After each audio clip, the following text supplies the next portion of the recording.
Hi, Mr. Young. Okay, doing your evaluation today. You got you a very respectable 6309.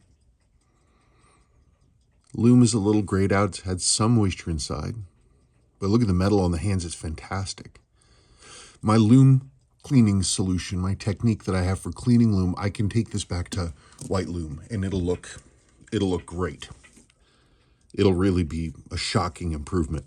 You bought this from someone who got it at a thrift store in at a pawn shop in North Carolina. Look at the dial. It's barely faded. It looks kind of yellow in this image that I'm looking at on the camera, but in person it's a beautiful unfaded brick red. It's really nice.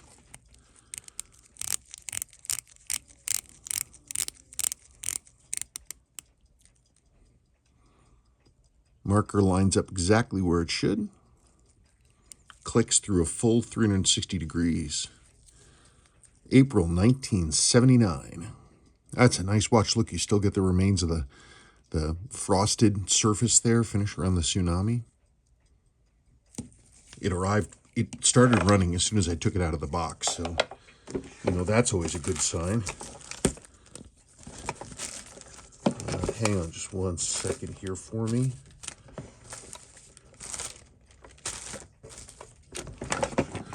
Let me get a new anti-scratch.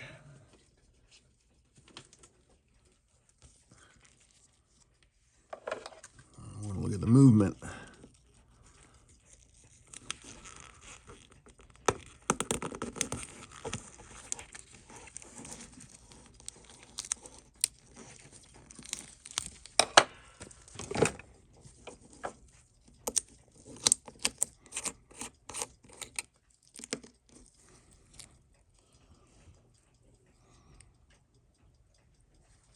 No servicing marks.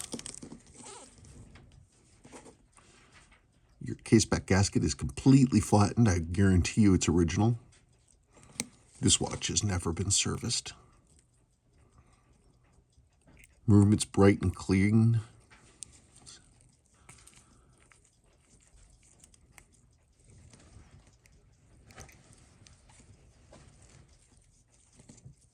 Crown smooth.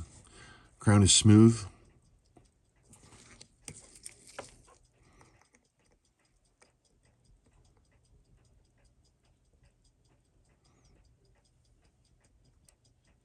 Your lower mainspring arbor port is a little worn, but that's normal. I don't even know why I check it anymore. All these 6000 series movements need it. So what we do, this right here, see this screw right here? This is the mainspring barrel.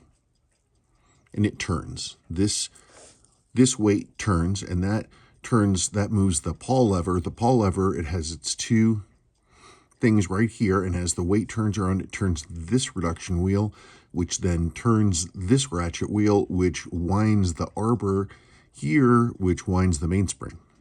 So the arbor is the axle that the whole barrel rotates on. Seiko, when they made these, they didn't protect the bottom port of where the other end, the bottom end of this axle goes. It's a stainless steel axle and a brass main plate.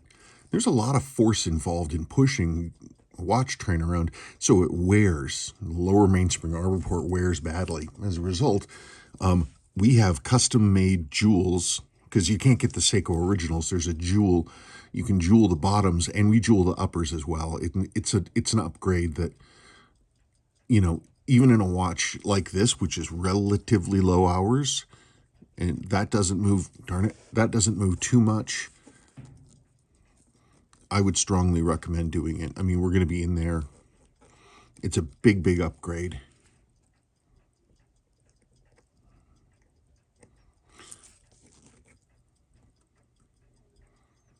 It's a nice movement. It's clearly an original watch.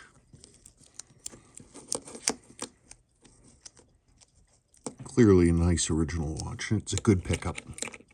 So right now, based on what I'm seeing, this looks to be a one-owner watch that hasn't ever been serviced and is pretty much untouched. It's got a little bit of dial and hand loom patina ink for moisture, but I can clean that up. Metal on your hands is fantastic. You had asked about the off-center printing. It's actually, it's not unusual. It's not incorrect.